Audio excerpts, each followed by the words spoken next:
Trawling നിരോധനം എന്നാൽ അത് പരമ്പരാഗത മത്സ്യത്തൊഴിലാളികളുടെ നല്ല കാലമെന്നും വിശേഷിപ്പിക്കാറുണ്ട്. മീനുകളുടെ ലഭ്യത ആദ്യ ദിനങ്ങളിൽ കുറവാണെങ്കിലും മത്സ്യബന്ധന മേഖല കൂടുതൽ സജീവമാകുമെന്നതാണ് പ്രത്യേകത. യന്ത്ര ബോട്ടുകളിലെ മീൻപിടുത്തത്തിന് വിലക്കുള്ളതിനാൽ ചെറുവള്ളങ്ങളിൽ നിറയെ മത്സ്യം കിട്ടും. പരമ്പരാഗത തൊഴിലാളികൾക്ക് ട്രോളിംഗ് നിരോധനം ഉള്ളതിനാൽ കൂടുതൽ മീൻ കിട്ടുകയും നല്ല വില ലഭിക്കുകയും ചെയ്യും. കഴിഞ്ഞ ദിവസം വള്ളക്കാർക്ക് ചാള, നത്തോലി, കൊഴുവ തുടങ്ങിയ മത്സ്യങ്ങളും പൂവാലൻ ചെമ്മീനുകളും ലഭിച്ചത്. പുലർച്ചെ അടുത്ത വള്ളങ്ങൾക്ക് കിട്ടിയ ചാളയ്ക്ക് ചെല്ലാനം ഹാർബറിൽ 200 രൂപ മുതൽ 230 രൂപ വരെ വില കിട്ടിയതായി മത്സ്യത്തൊഴിലാളികൾ പറയുന്നു.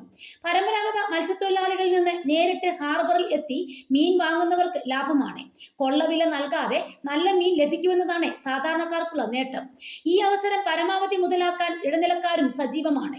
യന്ത്ര ബോട്ടുകൾക്ക് ട്രോളിംഗ് നിരോധനം ഉള്ളതിനാൽ മത്സ്യത്തൊഴിലാളികളിൽ നിന്ന് മീൻ വാങ്ങിയ ശേഷം അവർക്ക് തുച്ഛമായ വില നൽകുകയും കൂടിയ വിലയ്ക്ക് മറിച്ചു വിൽക്കുകയും ചെയ്യുന്ന പ്രവണതയും ഈ സീസണിൽ സ്ഥിരമായി കാണുന്ന കാഴ്ചയാണ്. കടലിൽ കപ്പൽ മുങ്ങി കണ്ടെയ്നറുകൾ കടലിൽ വീണതിനെ തുടർന്നുണ്ടായ ആശങ്കകൾ പൂർണ്ണമായും മാറിയിട്ടില്ല.